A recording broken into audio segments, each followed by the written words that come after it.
started. This is a committee meeting for D.P.W. Mary, do you want to start with the engineering items? Sure. Hi, counselors. First one I have is acceptance of one sewer manhole replacement, lining of a sewer manhole and replacement of a frame and cover at the proposed Marabido development project at 415 East Brighton Ave. The manhole will be lined is located at Stevens Place and Thurber Ave, and this is to meet the county's one-on-one offset.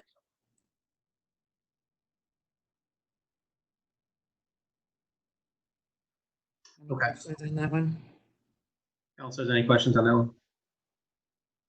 Seems pretty easy. Okay, next one, Mary.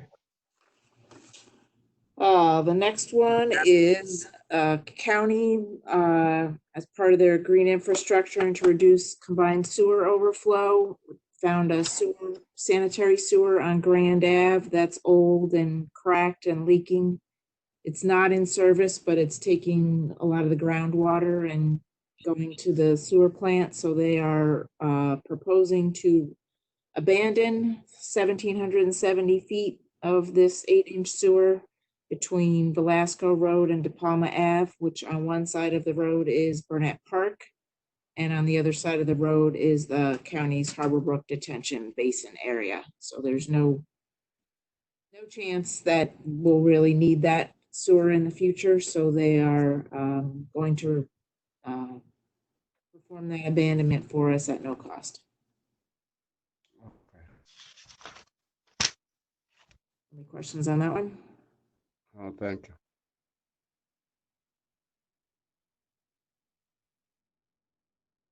Okay.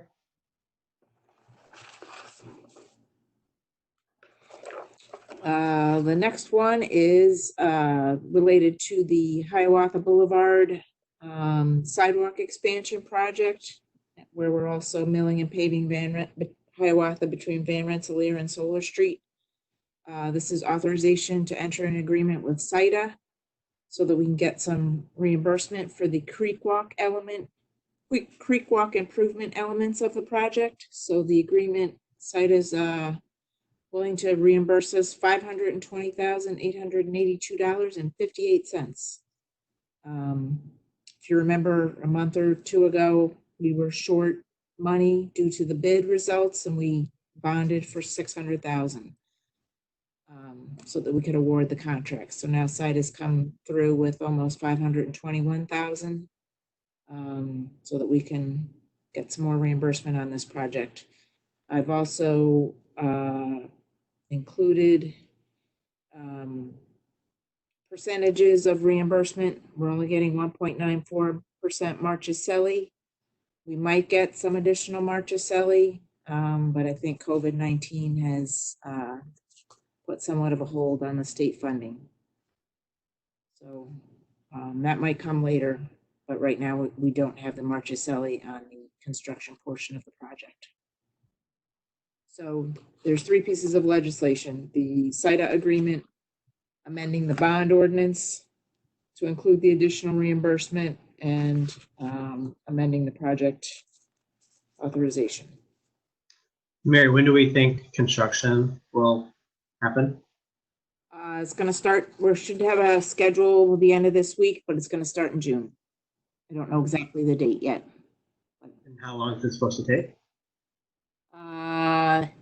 We're projecting that will be done by the end of this year, but depends upon if we have any material delivery problems as a result of COVID-19 or other problems. But right now, we're anticipating being done the end of this year. This is one I remember we talked earlier, where it's like during construction, do we know how we're going to have continuity between the lake and the rest of the creek walk? Does this kind of cut off that connection? Yes, while we are working on the sidewalk portion, we will have to close that section of the creek walk. So, but I mean, there won't be a way to get from the lake to, Dinner Harbor portion of creek walk. Not via the official creek walk. I can find out what detour provisions they've put in the contract.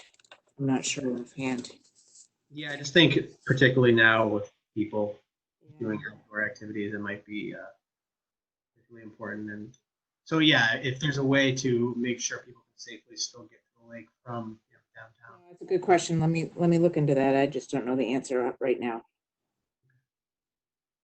Any other questions on this from the other councilors? Yes, Mary, what did you say was the percentage of reimbursement from Marticelli? Marchicelli right now is 1.94%. So is there a standard on this at all?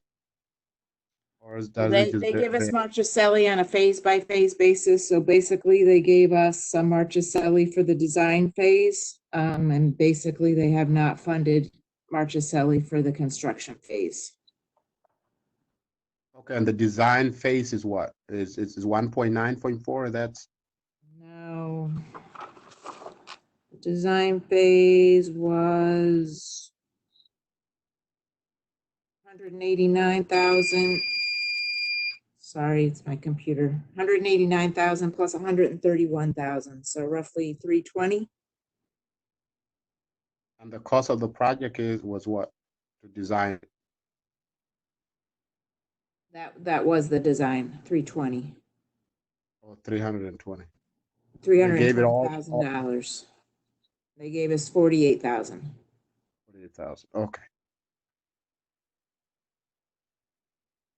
The overall project cost is 3.072 million. Okay. If you look at the bond form, it gives the amounts from each source for the whole project. Okay. And again, if we do get Marchicelli, we will come back and amend the agreement to include the Marchicelli.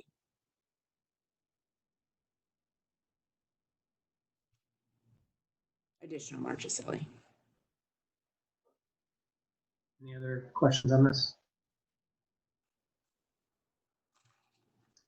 Mary, those are all of the items you have, right? Nope. Oh, keep going, sorry. Nope. Right next to Hiawatha Boulevard is the Solar Street paving project, which is in design. And we're amending the bond, the project authorization, and the agreement with New York State DOT. We're adding the detailed design phase for $122,000. And then the fourth piece of legislation would be to amend the agreement with Fisher Associates for the detailed design phase in the amount of $90,000. And this project is 100% funded, 0 city dollars. That's the good news. 80% federal funds and 20% state funds. And this project will be done next construction season. Any questions on this project?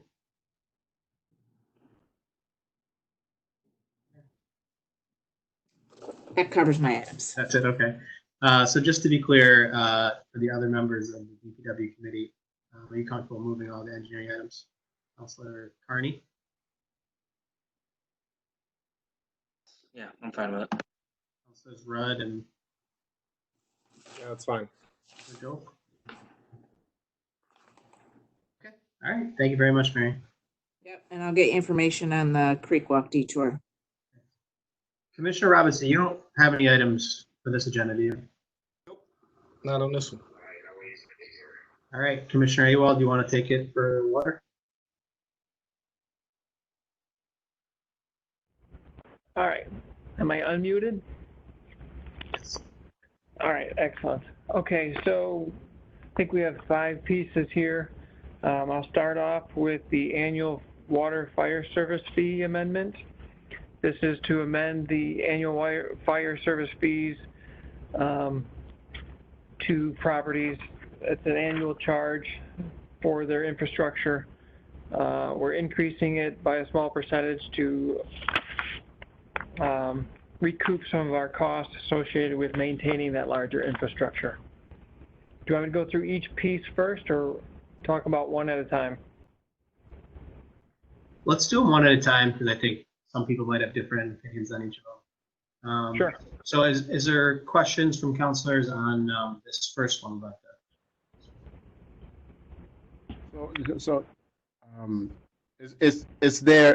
Is there going to be a different one or under this annual fire service fee? That's what you're saying, Commissioner? Is there going to be a different fee? We're just increasing the current fees that are already existing. The fees haven't been updated since 1999, so we're doing a slight increase to kind of get us to where they need to be. What is that? What is the increase? Yes. The percentage, or is it just? It's about, it varies depending on the meter size, but it ranges from 10 to 15%. So, for example, you have a 2-inch fire service into your property. Right now, you're paying $75. We're proposing paying $95. This is a one-time annual charge. Okay. Is there a number on them? Like how many? I mean, there are, or you don't know that? How many in the system? Yes. I don't have that number on hand, but we do have a quantity of how many in each size that we have in the system. I can get that number to you if you would like. Yes.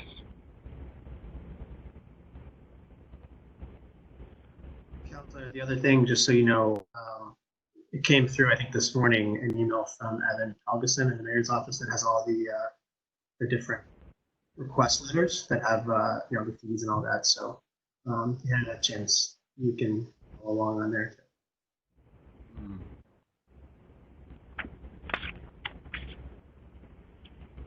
Any other questions on the annual fire service fee? Where's the basic breakdown? I'm sorry. It's so are we in the D.P.W standing meeting email? And then is it which water file? Water. There was, I think, 5 different PDFs that went out for water. Domestic and fire service water application fee, that one. They all have the same attachment to the back with all the breakdown. So if you have one of them, you should be able to see the breakdown for everything we have. So if you open up that one for the domestic fire and service, the last breakdown is the annual fire service fee based on size.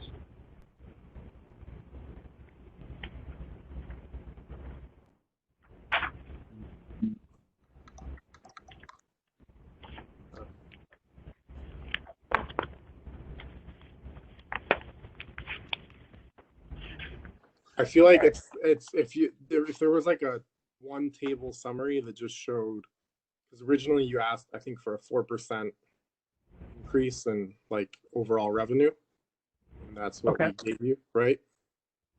I think that's what your budget did that we approved. So if you could just show. Yeah, you're right. And then can you just show the way in which you get to the 4%? It's like these multiple changes. So it's like 4% equals, I don't remember, $400,000. 100,000 comes from the fee change. 200,000 comes from the changing the tiers. Just something that reconciles. Summarizes how we get to that percentage increase. You got it. I can definitely do that once we figure out these pieces, and I can consolidate everything and say, here's the summary, here's the anticipated revenue that we can match that, what we requested as a 4% rate increase. We'll be using these fees to equate to that 4%. Well, I'm assuming that if I were to open each of these different changes currently would add up to that 4%. Is that not the right assumption? That is correct. That's the goal, is to get to that 4% total increase. Right. Okay, so like, yeah, as long as we can show that and show how, and then my other piece of information that I think is relevant for like the rollout of this is just how the typical, here's how we're going to get the 4%, but then here's how the typical household would be affected. So the 4%, we've done it in a way that it would minimize the effect of like a fixed income owner of a single family home kind of thing, you know? Gotcha. Yep. I can get all that summarized right after this and send it out. Okay. Okay, so that's the annual fire service. So fee. let's just take that one now. Is there any other questions specifically on the fire service portion of it? No, I think I agree with It's hard to- Councilor Rudd. I think it's good. It's good if the commissioner can just get down as Councilor Rudd has said. It's good. Yeah, because right now I can't tell if this like pipe fee once a year is half the amount or if it's 10% of the amount or what. And I just think that'll help have clarity. Okay. Yes, and this annual fire service fee does not affect any residential property.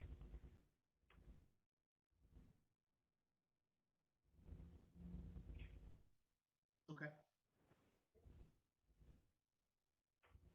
All right, so we're good with the annual fire service fee. I'll move on to the next item, which is the domestic and water service application fee. So this is when somebody's coming to apply for a new water service or a new fire service to be installed to their property if they're developing and building, and they need to create a new service or increase their service. So again, this is updating these fees that haven't been updated since 1999 by a slight percentage to recoup a portion of what it costs us to install. I think we are recouping probably 35 to 40% of our cost to install these. Again, just to bring it up a little bit so we can recoup some of that money. And what percentage are we at now, Commissioner? What percentage is the increase? So if you're saying if we do this now, we'll be recovering 35 to 40% of our costs. So what is it now? Let me see if I have that number.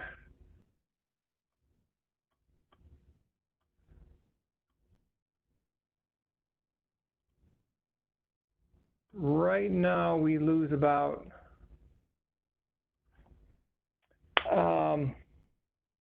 so for example, if we install a 1-inch service, right now it costs us about $4,000, and we charge, currently we charge $1,000.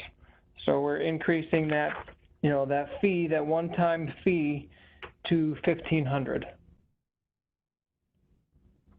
Just to give you a little perspective.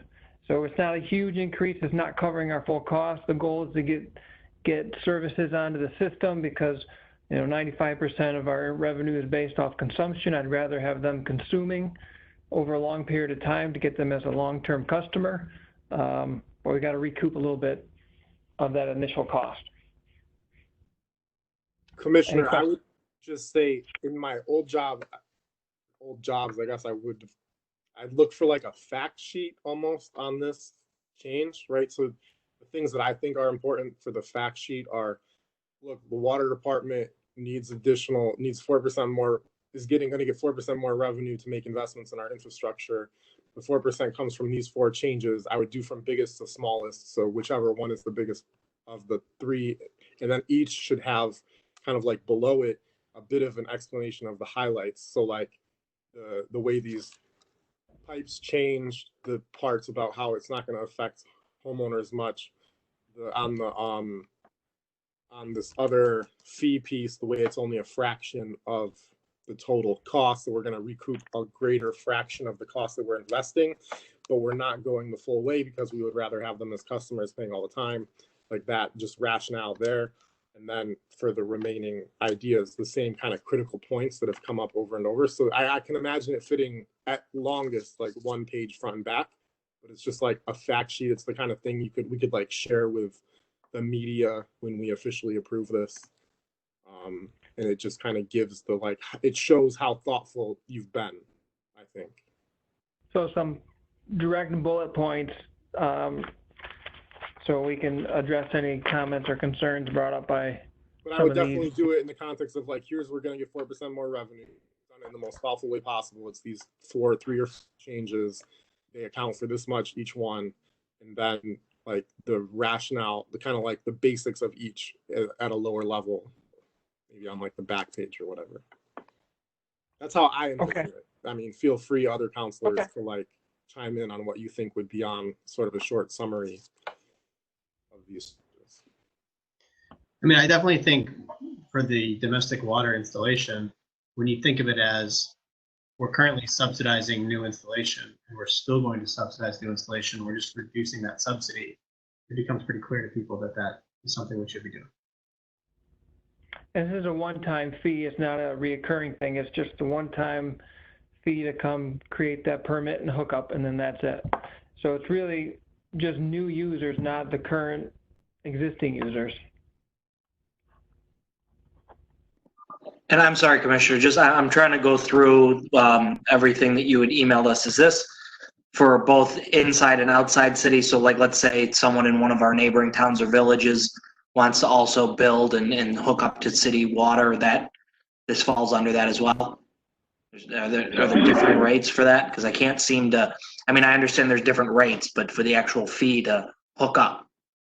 The fee is a fee that covers anybody that hooks to our system, whether they're in the city boundary or within our pressure district boundary, which we have some outlying parcels for the town of DeWitt and that type of stuff.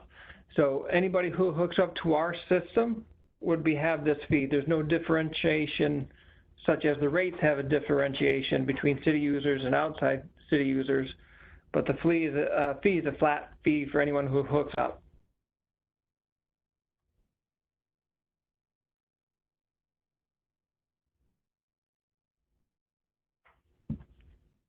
Any other questions? No, go ahead to the next one. Okay. All right.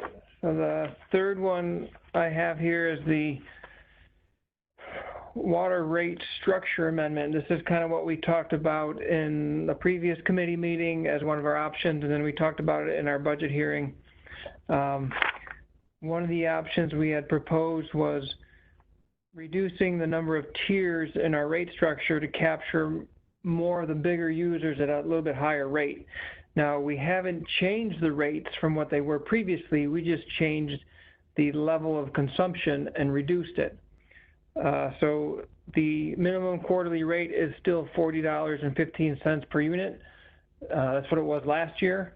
So we haven't changed anything like that. And what we did change was, instead of the first 30,000 cubic feet per quarter, we changed that to 60, and then anything over 60 is at that $2.49 per 100 cubic foot rate. Any questions?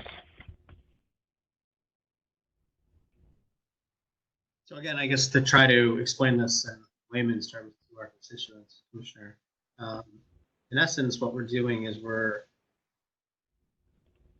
big users get a subsidy because they're using a lot. And what we're doing is we're reducing that, essentially. Is that correct? So right now we have what they classify as a declining block structure. So the more you use, obviously you use more, so you pay more, but for each threshold, you get over this amount of gallons per water, cubic foot of water usage, your price goes down. So these large users who have an 8-inch or a 10-inch meter that consume a lot of water, you know, the more they consume, the less per gallon or cubic foot they pay. So what we're doing is just kind of consolidating that and minimizing the number of tiers, so the bigger users stay in a little bit higher existing bracket. I'm not sure if that helps clarify it or not. right? And then we've talked a little bit about, but can you tell us typically who some of the bigger users are? So your big users are typically universities, colleges, hospitals, any kind of large shopping centers, anything that has a high demand for water. So any industry that we have that's high demand, a lot of the industry has gone to reusing water. So these big complexes are the ones that will kind of get targeted in some regards. Commissioner, I don't know if you would know the history of it, but my prediction is that the reason there's tiers to begin with is to encourage, back when we had more manufacturing, to kind of be competitive with other municipalities by having cheap water available. Is that kind of your understanding of why this came to be to begin with? Yes, I mean that was the thought process back when industry was booming. There was a lot of manufacturing. You know, manufacturers are using a lot of water between steel and you know, the concrete and everything else going on here in the city. You drew large industry and businesses in by giving them that kind of rate structure. Now, we don't have that large manufacturing base that we once had, so the structure doesn't quite fit our current economic base. Any questions on this from other council? So I'm trying to understand from that logic, Commissioner, what if the university is using more water, why are we giving them incentive to, because they are using more again? I'm not getting that. What's the point of the incentive? I mean, the original point of the incentive was to entice business to come to the area and industry to come to the area because they got a cheaper water rate the more they used. Now, some communities who have lost all of their industry have flipped their rate structure and have gone to an inclining block structure. So the more you use, the more you pay. I mean, we could go that route. I think that's quite a drastic change from where we currently are. I think doing this change will benefit our department and the city by allowing us to capture more of that revenue that the big users would demand because of the bigger infrastructure that they have for that. So the universities and such, which have a lot of like academic buildings and housing and stuff like that, that's where we'll be targeting.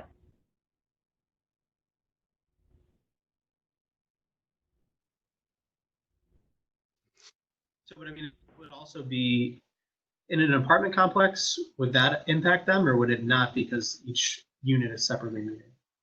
Well, the apartment complexes are billed as one unit. We don't bill each apartment. So apartment houses would kind of get lumped into this a little bit. But again, if they don't use over the 30,000, the original 30,000 cubic feet, which the current rates have, they wouldn't feel much, see much of a difference. Now, we've increased that tier to 60,000 feet, but it was only a 50-cent difference. So big apartment complexes would probably see a little bit of a difference. It depends on their consumption, really, how much the residents are consuming. Typically, we see over 60,000 cubic feet between places who have a 2-inch to a 3-inch meter, which is a pretty good flow. But that's an average consumption basis. You do have the outliers where, you know, if you have a residence who has 10 kids, 12 kids, and they use a lot of water, so it takes a lot of showers, you will have that, you know, outlying residents who will, you know, be put into a little bit higher of a bracket. But then again, they've always been in that higher bracket because they went over the initial minimum quarter rate. I don't think you'll see a residential property get over 60,000 cubic feet. That's quite a large amount of water. So I personally understand that we can't get 4% more without somebody paying more. So I get that. I guess for follow-up in the long term, if you could kind of like lock in your projection now and share it. So like once we agree on this 4% and how you see the revenue changing, that way a year from now we can see how it actually played out and whether your revenue materialized the way you thought, or whether it 4% ended up being 2% or 4% ended up being 8%. Like I just want to like make sure that. So give you a target number to see where we land at the end of next year. Well, I think that when you do this like cheat sheet, it will show that you expect revenue to go up 4% by these amounts, and each like somewhere we should be able to see that like the revenue, or whatever codes we need to look at to see it going up, we should be able to see whether these changes resulted in the 4% that it was supposed to, or whether somehow people's behavior changed in other ways that you got more than a 4% increase or less than a 4% increase. You know what I'm saying? So that Yes. in theory, we're not guaranteed it's a 4% increase. We're changing the structure depending on what people do. It could be more or less. Correct. Yep. But at least we would have a number to be in the ballpark and see where we land. Because if, for instance, what we do today or what we do this year ends up being more than 4, then I think we're like, you almost want to roll that forward as we think about our investments in the infrastructure. But if it's lower, then we need to consider that too. Correct. Correct. So I'm just saying, keep that in mind so that I think it'll be easier to develop a framework where you're thinking about that kind of reporting now than it will be a year from now. Okay.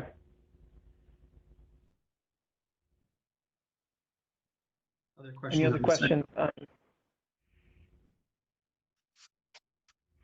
let's go to the next one.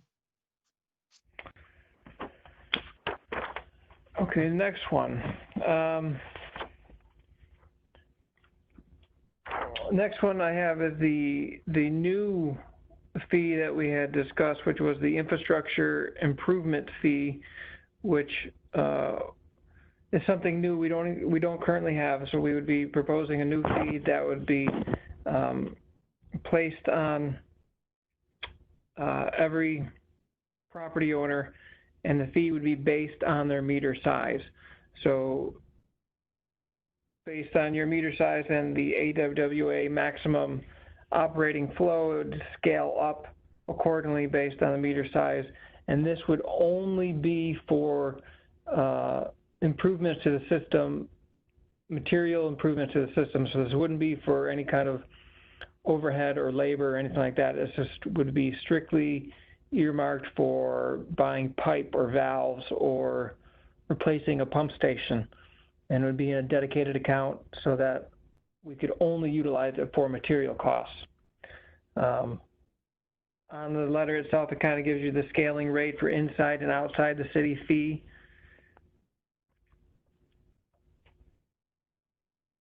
Is there any questions on this one? So, and again, the average residence is a 5/8 inch. Yes, your average residence is a 5/8 inch meter, so you're talking a 50 cents a month fee. The bulk of the system we have is 5/8 meters, and as the bigger meters pay a little bit more for that bigger infrastructure that we need to replace. And I guess just backing up the context here, looking at our rate structure, one of the challenges has been that decreasing usage because of more efficient appliances has impacted our ability to have revenue. So one of the justifications for why we're doing this is to kind of create more of a hybrid model where we're having more of a fixed fee combined with usage fee. Is that correct, Commissioner? Correct, because 95% of our revenue is based off of consumption. So as consumption goes up or consumption goes down, our revenue is affected. This would provide a small base consistent fee, similar to like the annual fire service fee, but this would be a stagnant fee that we could plan some of our projects around, because we could plan, all right, we're going to be generating X amount of revenue strictly for materials, so we know we'll be able to replace X, Y, and Z in the future. So I think this is a good idea. I think it's worthwhile, but I do want to flag it for my colleagues. I mean, a lot of the other things we've been talking about won't directly impact most of our constituents. It'd be more industrial users or larger users, but this is something where your constituents are going to be paying $6 a year or more. So I just want to kind of bring that to everyone's attention for questions.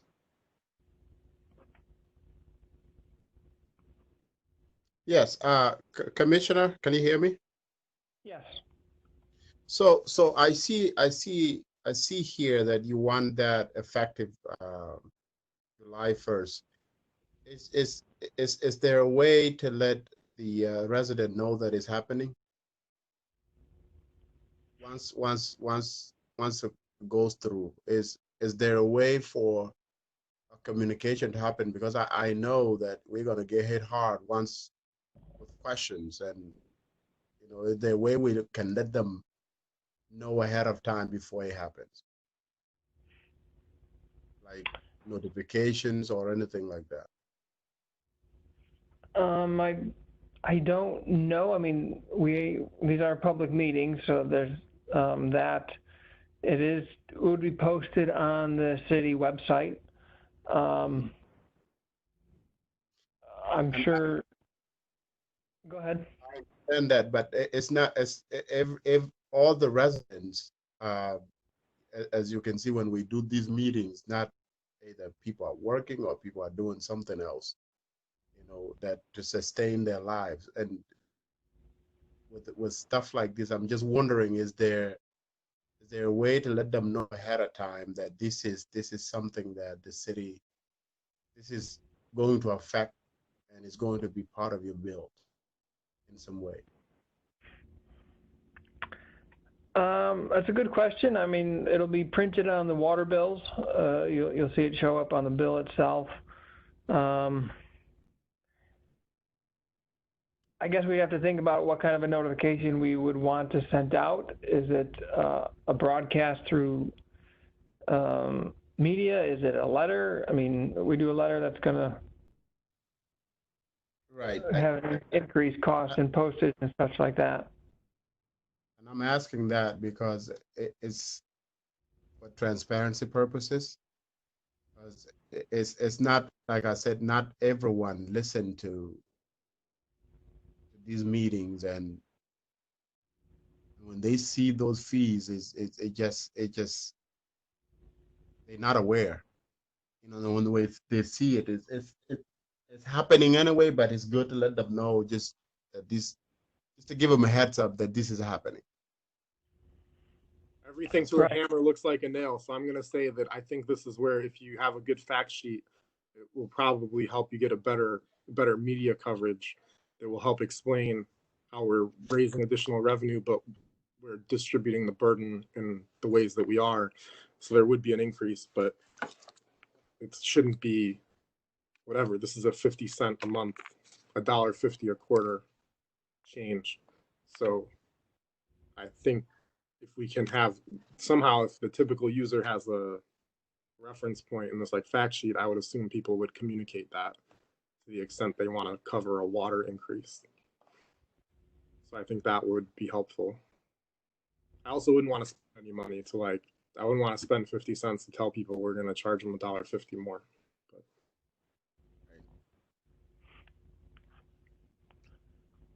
Okay, yeah, I think getting the message out. Oh, I'm sorry.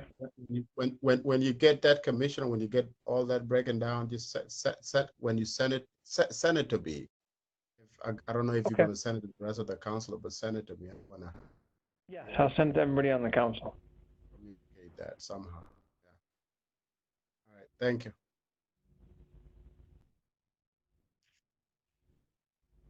Any other questions on this one?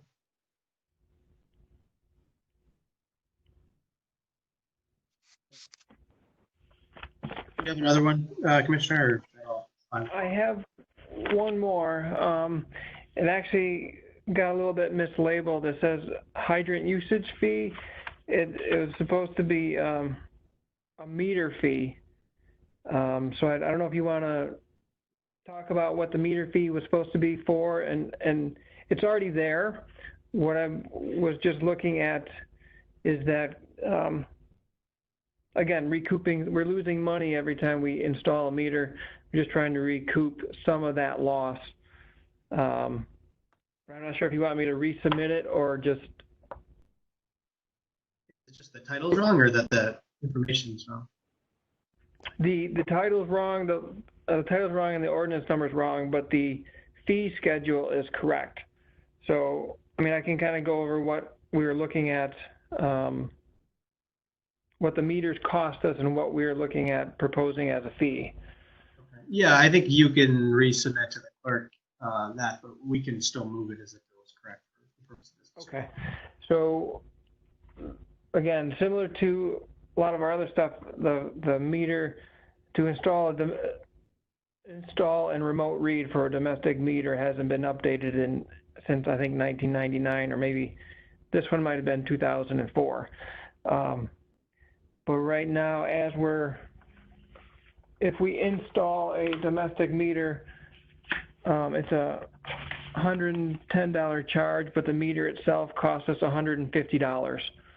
So again, it's one of those,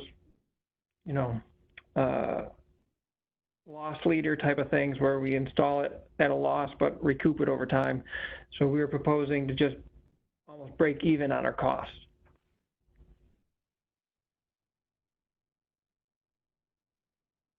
Any questions on that?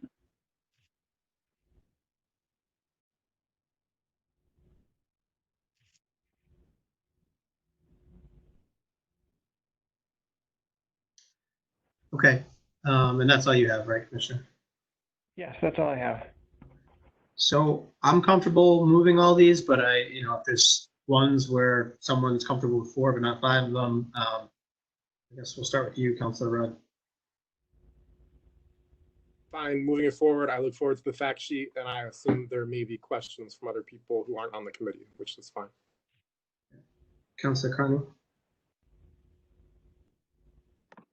There we go. Can you hear me now? All right. Yeah, I'm fine with moving it forward and letting the rest of the council discuss it. Councilor Madrid? I'm fine as well, Councilor Green. Okay. All right, so we can move all these to the regular agenda. So I think that's all the items we have for today. So thank you all very much. I'll get together that fact sheet and send it over to you guys, and I'll resubmit that last letter with the correct title and ordinance number. All right, thanks so much. The next meeting is 4 o'clock, public safety, is that? Yes. Okay.